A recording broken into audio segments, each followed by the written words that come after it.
Hey everyone, if you've been exploring DeFi or storing your assets in the Kucoin Web3 wallet and now you're ready to bring them back to the exchange for trading, you're in luck. In 2026, the integration between the two is seamless.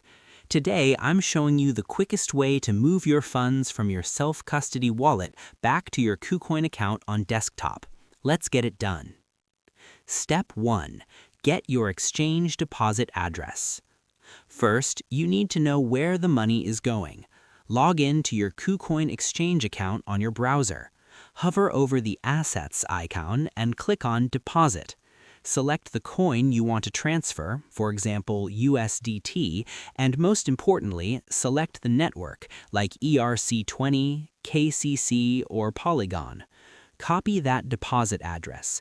Make sure the network matches exactly what you hold in your Web3 wallet. Step 2.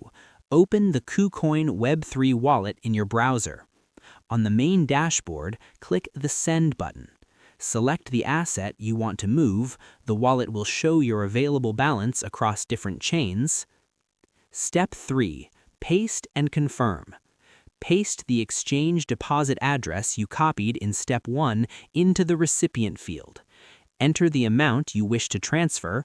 Review the gas fee. You'll need a small amount of the network's native token like ETH or KCS to pay for the transaction. Click Confirm.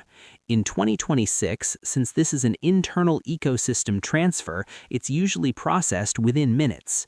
Once the blockchain confirms it, the funds will appear in your Kucoin funding account. And that's it. Your assets are back on the exchange and ready for trading. I hope this helped you out, and I see you in the next one.